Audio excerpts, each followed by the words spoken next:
Queremos seguir aproximándonos a Roma, a su presencia en Hispania, a través de distintas perspectivas de la vida cotidiana, de la vida real. Para ello, vamos a observar el teatro en primer lugar. Todavía hoy, en lugares como Mérida, se representan obras clásicas, con su lógica acomodación temporal.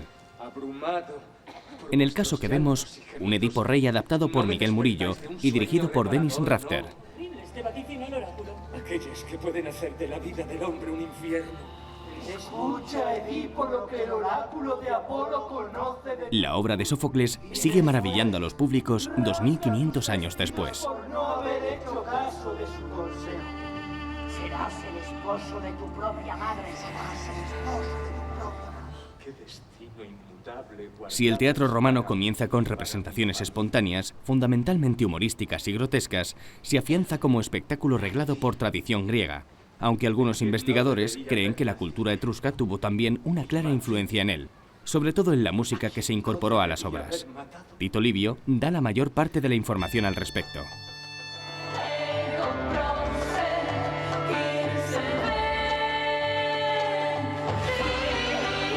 En los Ludi Romani, tras el final de la Primera Guerra Púnica sobre el 240 a.C., se inician las representaciones de obras dramáticas griegas.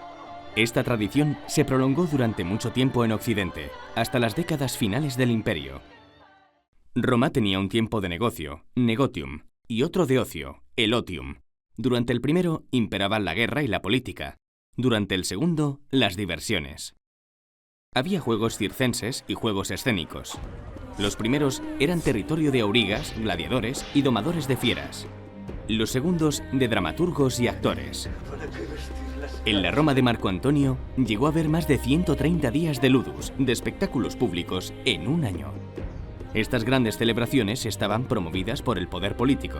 Eran una demostración de solvencia y una forma de ganarse al pueblo. El registro arqueológico del teatro romano es muy rico en nuestro país. Además de las grandes obras públicas, de los grandes recintos, se han conservado detalles epigráficos, máscaras y otros elementos. En diferentes teatros romanos de nuestro país, como Córdoba, que se encuentra parcialmente excavado bajo el Museo Arqueológico, Cartagena o Segóbriga, se explica a los visitantes, gracias a varios audiovisuales, cómo funcionaba la gran máquina del teatro romano, además de las respectivas historias de cada emplazamiento. Para los más profanos, sorprende la cantidad de ingenios necesarios para mover tramoyas y escenarios. El teatro era una gran producción, con grandes efectos escenográficos. Llegó un momento en que era tan grande la espectacularidad de las obras representadas que el mismo Cicerón, más tradicional, se quejó de la caballería y las armas usadas en un caballo de Troya. No veía ninguna belleza en ello. Hemos visitado varios de los grandes recintos peninsulares, sin duda los más conocidos. Pero uno de ellos, situado a unos 15 kilómetros de Ronda, puede resultar menos familiar para todos. Su gran escenario es un polo visual entre las colinas agrestes de la sierra. Acinipo, ciudad romana que antes fue íbera, constituye uno de esos casos a los que hay que prestar atención, por su originalidad y por su estado de conservación actual. Aquí se distingue de Acinipo a Ronda la Vieja cuando se habla de antes de Roma y después de Roma. Ronda la Vieja es un poblado que inicia su andadura en época prehistórica, concretamente en el Calcolítico, que se afianza sobre todo en el Bronce y que se convierte posteriormente en un oppidum ibérico en torno al tercer-segundo milenio antes de Cristo y sobre todo lo que se conoce por aquí como época orientalizante, en el primer milenio aproximadamente.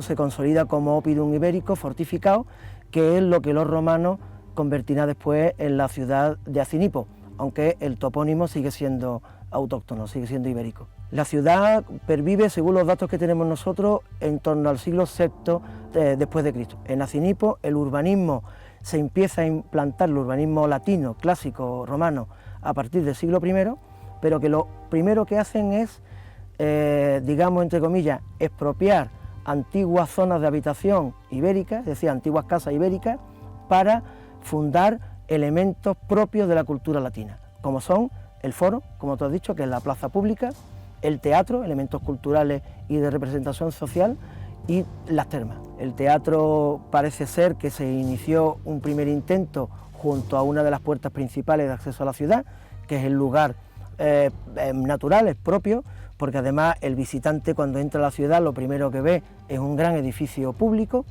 pero sin embargo por un fallo tectónico de la propia estructura rocosa de la mesa de Ronda la Vieja, tienen que llevárselo al lugar más extremo, donde el estrato de roca es más grueso y le permite poder construir con más garantía.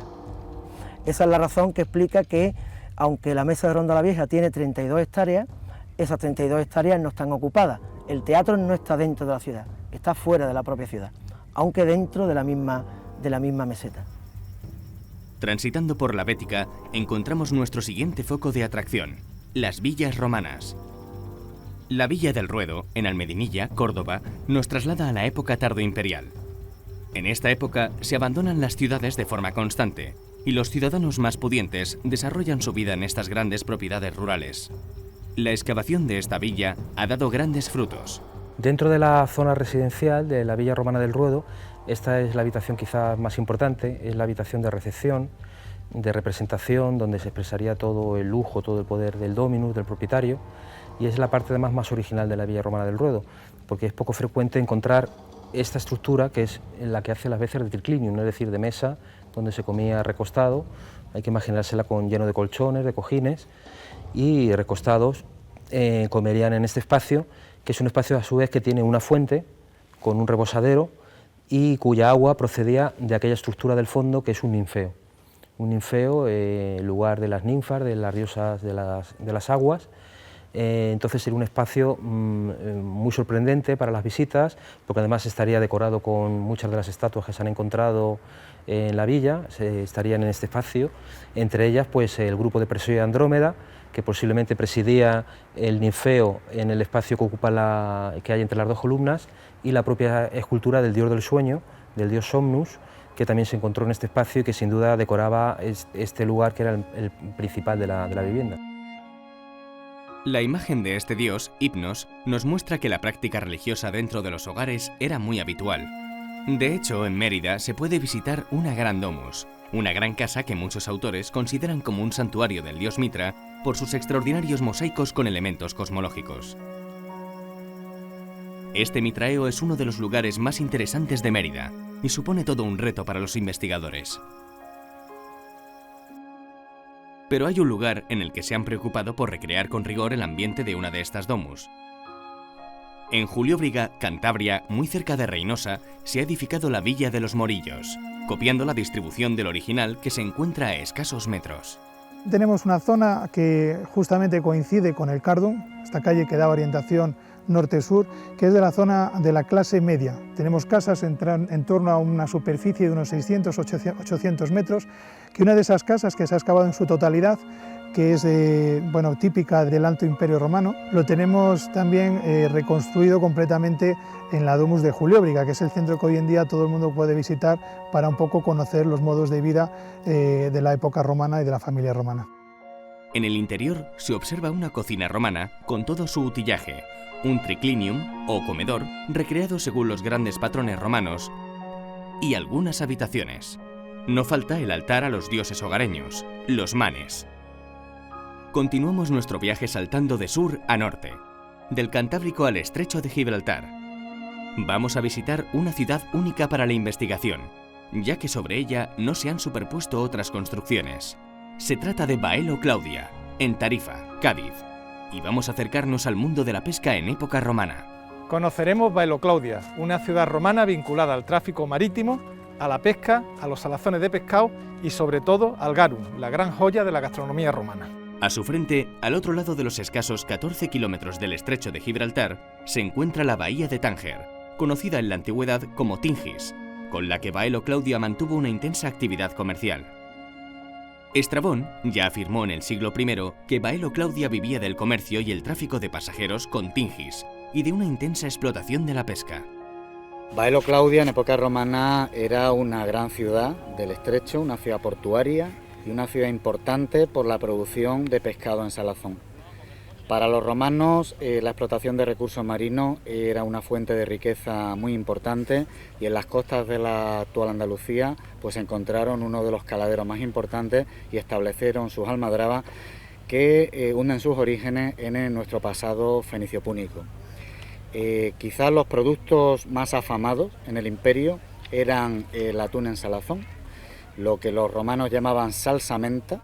Y claro, del célebre garum, que tuvo aquí una de sus principales factorías. El garum era un líquido resultado de ese prensado que, dependiendo de los ingredientes con los cuales hubiéramos nosotros hecho el preparado, pues así era de un tipo o de otro.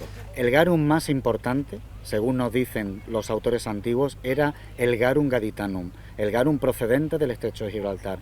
Para cualquier romano de Roma, de la propia Atenas, de Alejandría, de las grandes ciudades del imperio, a los gaditanos nos veían como los productores de aceite en el Valle del Guadalquivir y en la costa como los productores del atún en salazón. En estas costas también se cazaron ballenas y otros cetáceos. Oppiano narra en un tratado la técnica de captura y flotación de estos gigantes del mar en época romana. En Baelo Claudia puede verse una vértebra que se empleó como mesa de despiece. La ciudad fue fundada durante el periodo fenicio-púnico, pero alcanzaría su esplendor durante el Alto Imperio Romano. A pesar de su reducido tamaño, Baelo Claudia se considera un perfecto ejemplo del urbanismo imperial. Yo me atrevería a decir que Baelo Claudia es una de las ciudades romanas de todo el Mediterráneo que mejor conocemos en cuanto a su urbanismo. Dentro de la ciudad, las investigaciones desde la época de Pierre Paris, a inicios del siglo XX, se centraron en la parte monumental. De manera que lo que se ha exhumado sobre todo es la gran plaza pública de la ciudad, el foro que tenemos detrás de nosotros, totalmente pavimentada, en torno a la cual se sitúan los edificios públicos que toda ciudad obligatoriamente tenía que tener. El Tribunal de Justicia, la Basílica, presidida por la estatua, en este caso, del emperador Trajano. Por otro lado, el tabularium, el archivo necesario para guardar todos los contratos y toda la actividad cotidiana, la curia, donde se reunían los magistrados locales, los templos de la tríada capitolina, que están detrás de nosotros, encima de aquellos podios que se conservan, y luego también tenemos evidencia del mercado, el Macellum, que es uno de los pocos de Hispania que se conservan completos, además de las termas, y además de un templo que es especialmente singular en Baelo Claudia, que es el Iseum, el templo dedicado a Isis. Además de ello, esta ciudad tiene ese gran barrio meridional, que es aproximadamente un 20% de la superficie total de la ciudad, en el cual alternan las fábricas de salazón con casas y posiblemente con otros edificios que aún no se han descubierto, como fulónica, como digamos tintorerías, lavanderías, como termopolia, como bares, lugares digamos para consumir bebida y comida en público, y como toda una serie de elementos que están todavía esperando el desarrollo de las investigaciones arqueológicas.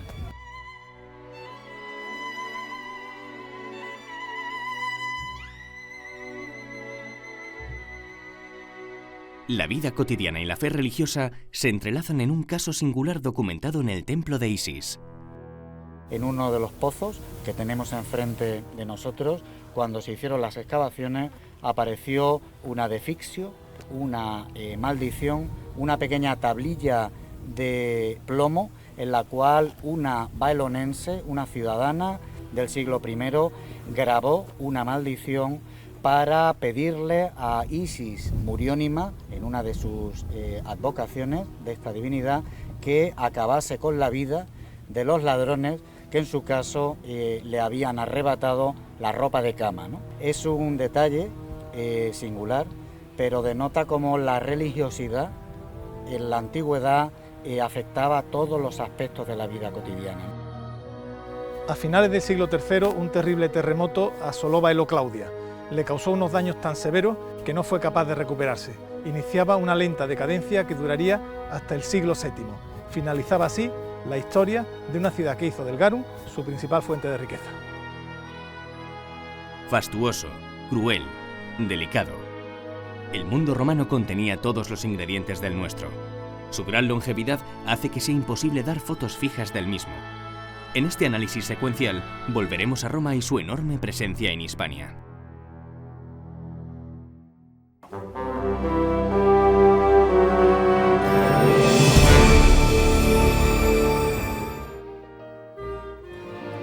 La expresión latina terra sigillata define un tipo de cerámica roja brillante. Significa literalmente cerámica o tierra sellada, ya que va marcada con un sello. Algunas de estas cerámicas emulan objetos metálicos más caros. El barniz rojo que las cubre es antiadherente.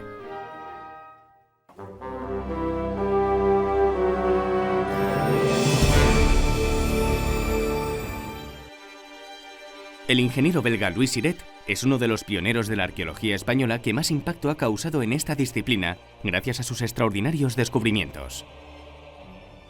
Sus trabajos en la minería le dieron una posición privilegiada para desenterrar culturas desconocidas, como los millares y el argar. Él viene como ingeniero a un trabajo que estaba haciendo, que era la llevada de las aguas desde la Vallebona a Cueva de Almanzora.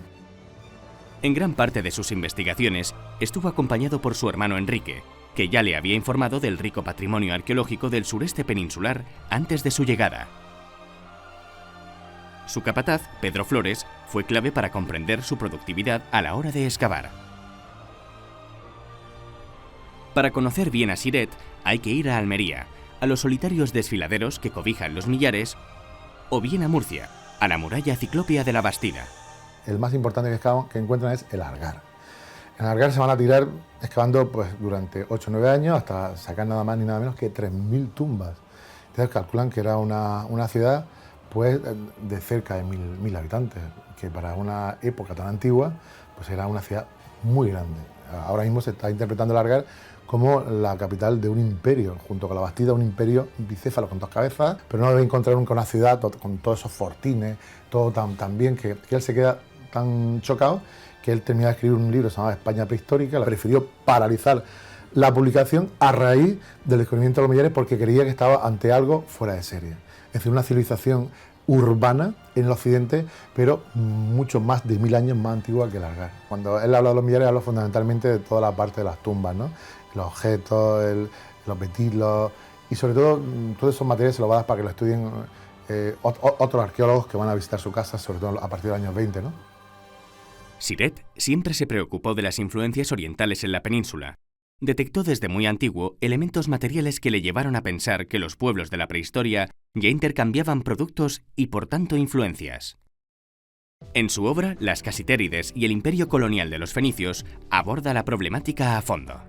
Él le llama fenicio a cualquier oriental que viniera, es decir, siendo de lo que es el Próximo Oriente y de la zona de Egipto, él le llamaba fenicio. Hoy día todas esas tesis orientalistas se están demostrando que son reales. Ya lo he comentado, es decir, él encontró en sus excavaciones, por ejemplo, pues los colmillos de hipopótamo, de marfil de elefante, que no podían proceder sino del río Nilo.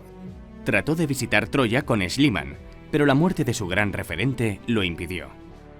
Louis Siret, desde que leyó los libros de Schliemann, era un enamorado de la arqueología y tenía como a su gran maestro a Schliemann, ¿no?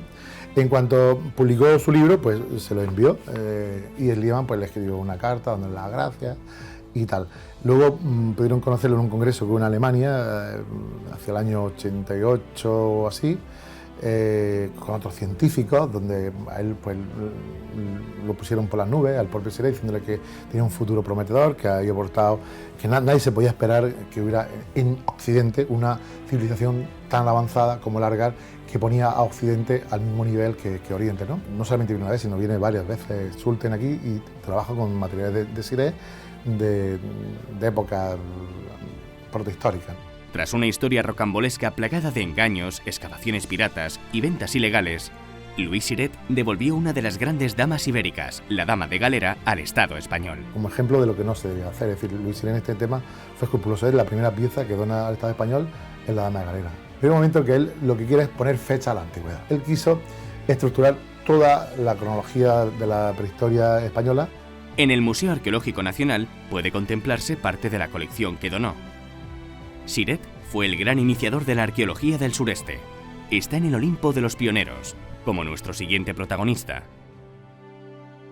El gran arte paleolítico del norte peninsular, el llamado durante décadas arte franco-cantábrico, debe varios de sus más importantes descubrimientos a un hombre que por lo general ha sido poco reconocido, Hermilio Alcalde del Río. Las cuevas del Castillo, o la Pasiega, fueron el escenario de sus grandes aventuras. Hoy sabremos un poco más del hombre que tanto empeño dedicó a desvelar el pasado del norte peninsular. Bueno, Emilio Alcalde del Río era originario de Villamediana, de Palencia, pero a muy corta edad ya se trasladó a Torrelavega y todo el resto de su vida está vinculado a Torrelavega. Tiene un papel central en ese mundo de los descubrimientos del principio del siglo. Encarna, yo creo que eso, el aficionado consciente, romántico, pero a su vez con los pies en la tierra, que intenta desarrollar más allá del mero hecho de encontrar por casualidad una cueva, porque la busca de una manera más o menos regular, el iniciarse en el mundo de la investigación y evidentemente solo el hecho de haber descubierto yacimientos como Covalanas, Castillo, Hornos de la Peña, le sitúa en un lugar central en la prehistoria. Y ya digo, yo creo que es un periodo muy interesante porque refleja ese cambio también que hubo a partir de la aceptación del arte paleolítico y el inicio de la investigación sistemática y profesional de estos yacimientos, cuando se ve que se disuelve un mundo anterior, más relacionado con anticuarios y aficionados, y va siendo sustituido en muchas áreas por el mundo de la investigación profesional, pero eso no empaña en absoluto la figura y la calidad del trabajo del Alcalde del Río. En 1903 el abate Breil vuelve a Altamira a hacer algunas revisiones y practica una cata en el yacimiento de la entrada de la cueva, y en los años posteriores el Alcalde del Río continúa de manera regular esa excavación en la entrada de Altamira. Precisamente por esa temprana relación que tuvo con el Cartaelaki Breil y con la cueva de Altamira, él dedujo muy adecuadamente que tenía que haber más cuevas con pinturas de ese tipo en la región, en Cantabria. Entonces él inició en esos años una búsqueda sistemática. Covalana fue el primer descubrimiento que se produjo de una cueva con arte paleolítico en España después de Altamira. El Alcalde del Río no paró evidentemente con el descubrimiento de Covalanes y Laza, siguió por su cuenta. En octubre de ese mismo año descubrió las pinturas y grabados de otra grande de las cuevas del Paleolítico Cantábrico, la cueva de Hornos de la Peña, en Corrales de Huelna, y al mes siguiente, en noviembre de 1903, hizo el que realmente fue su gran descubrimiento, que fue la cueva del Castillo. En la cueva del Castillo, que ya era conocida, había datos de gente que visitaba el interior de la cueva del Castillo a finales del siglo XIX, pero nadie había reparado hasta que Alcalde del Río empezó a reconocerla en las pinturas y grabados extraordinarios de la cueva del Castillo y en su yacimiento, que él también fue el primero que sondeó el yacimiento de la cueva del Castillo. Alcalde del Río era nominalmente el director de la excavación de la cueva del Castillo, pero la realidad fue bien distinta.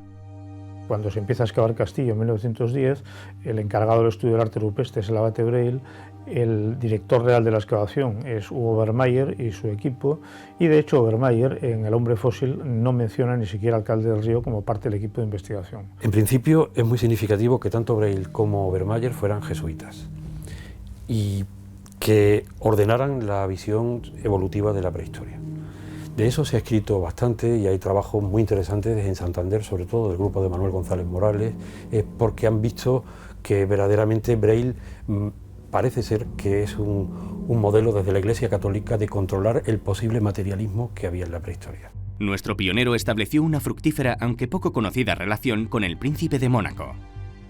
La firma de un contrato entre el príncipe de Mónaco y Alcalde del Río para, de alguna manera, adquirir los derechos que pasan al príncipe de Mónaco de los descubrimientos de Alcalde del Río con vistas a su publicación junto con otros autores, como que va a ser el germen de lo que en 1911 fue Las cavernas de la región cantábrica, cuyos autores nominales eran Breil, Alcalde del Río y el Padre Sierra. La investigación de las grandes cuevas cantábricas no habría resultado igual sin Alcalde del Río. La historia del sur peninsular también debe mucho a nuestro siguiente protagonista. Pelayo Quintero es hijo de la alta burguesía castellana del siglo XIX. Es nieto de gobernador civil, nieto de juez togado militar, destinado en Cuba, y es hijo de terratenientes decimonónicos en la provincia de Cuenca. Estaba predestinado a tener una vida muy ordenada. De hecho, sus hermanos varones, uno fue militar, otro fue diplomático, y él iba a ser el abogado de la familia. Pero se resistió y pudo más su vocación.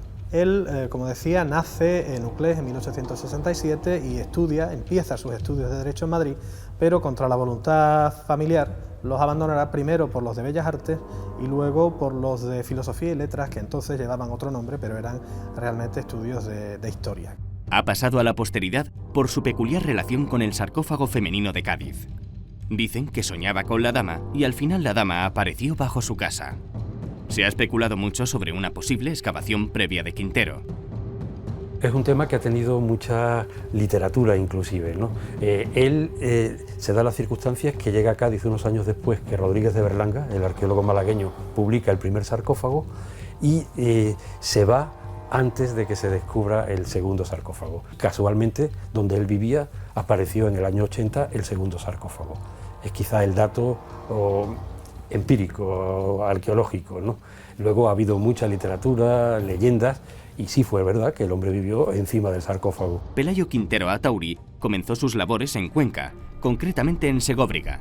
Es su tío, Román García Soria, quien le va a facilitar, primero a través del campo de las Bellas Artes y luego a través de su faceta como estudioso de la historia de la arqueología, los primeros trabajos en el yacimiento arqueológico de Segóbriga, en la provincia de Cuenca, en el municipio de Saelices, yacimiento entonces conocido como Cabeza del Griego, muy sistemática, muy significativamente, ¿no? Y él empieza ayudando a su tío García Soria como dibujante arqueológico para luego ya pasar muy pronto, en plena adolescencia, con 18 o 19 años, a empezar a desarrollar labores de campo, ayudando, al histórico excavador de Segóbriga. Este yacimiento emblemático de Hispania fue excavado en parte por Pelayo. Trabajó mucho en la zona de las termas, aunque no tuvo muy clara la finalidad de la construcción. Tras pasar por ciudades como Málaga, en la que ejerció como profesor de dibujo, llegó a Cádiz, donde desarrolló la mayor parte de su carrera. Quintero llega pronto a Andalucía, llega probablemente en torno a 1893 de la mano de la arqueología, con un encargo de la Real Academia de la Historia del padre Fita para hacer calcos y dibujos de material arqueológico y remitirlos a Madrid, material arqueológico gaditano y norteafricano.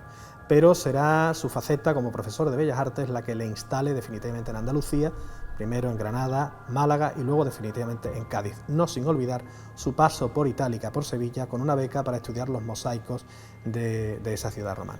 Pelayo va a ser un hombre un poco atípico, porque va a ser un hombre con formación y con inquietudes interdisciplinares, va a intentar preocuparse por reconstrucciones paleogeográficas, va a trabajar con un profesor de medicina de Sevilla para la reconstrucción de los enterramientos y el estudio físico de los inhumados en la necrópolis de Cádiz, incluso indicios y avances en arqueología subacuática. Él sabía que estaba en la ciudad más antigua de Occidente, eso lo tenía claro, pero también fue director de las excavaciones desde el 16 hasta el 34. Y por tanto sí creo que hay que reivindicar, ahora que los temas de Cádiz y el Cádiz fenicio resurgen con gran interés, pues es uno de los grandes pioneros, el gran pionero. Él, por ejemplo, es precursor de la idea del Círculo del Estrecho, habla claramente de las relaciones, porque ve que hay Neandertal y Cro-Magnon, tal como se habla en la época, y los conecta con el norte de África, un tema de mucha vigencia en la actualidad y que no muchos se dieron cuenta. Él fue presidente del Club Rotary de Cádiz durante más de 20 años, también secretario, la sede estaba en el Museo de Cádiz, se disuelven antes de la Guerra Civil porque es una sociedad que podían tener problemas. Yo creo que claramente suscitó envidias, ¿no? Él fue el presidente de la Academia Hispanoamericana de Bellas Letras, él fue el director del museo, ocupó muchos cargos. Su carácter liberal, unido a su distanciamiento de las grandes familias gaditanas durante la Guerra Civil, provocó su condena al ostracismo cuando ya tenía más de 70 años, aunque Pelayo siguió trabajando en el protectorado. Está claro que en el establishment y en la sociedad emergente luego, que fue claramente la familia Pemán en la ciudad de Cádiz en la inmediata posguerra, no encajaba. Y se ve en el odio que le tiene Martínez Santaolalla. Por eso es muy curioso ver luego ya a Pelayo con sus más de 70 años, empezando una nueva vida, una tercera etapa en su vida, excavando en Tamuda. A lo mejor la arqueología le permitió olvidar, al menos tácitamente, este momento geopolítico que fue muy complejo para nuestro país y que él debió sufrir en primera mano en sus propias carnes. Es más que de justicia poner sobre la mesa que su trabajo es de plena actualidad y que él desarrolló una labor ejemplar durante los años en los cuales, entre el 40 y el 46, estuvo destinado, diríamos hoy, en las tierras tetuaníes, donde pudo desarrollar la última parte de su carrera científica. Él era una persona no afecta al régimen y por tanto tenía que tener, digamos, pies de plomo a la hora de desarrollar y escribir y hacer actividad de carácter intelectual. Concretamente, él decide trabajar en un yacimiento que habían descubierto los españoles hacía 2 décadas prácticamente, en el año 1921, César Luis de Montalbán descubre un yacimiento en el área periurbana de Tetuán, que es el yacimiento de Tamuda. Cada excavación que hacía, él redactaba una memoria y esa memoria consiguió que se publicasen anualmente de manera cíclica durante el periodo en el cual él estuvo haciendo excavaciones arqueológicas y al frente del Museo Arqueológico de Tetuán. Yo personalmente no conozco en España muchos ejemplos parecidos, por decir que se podrían contar con los dedos de la mano.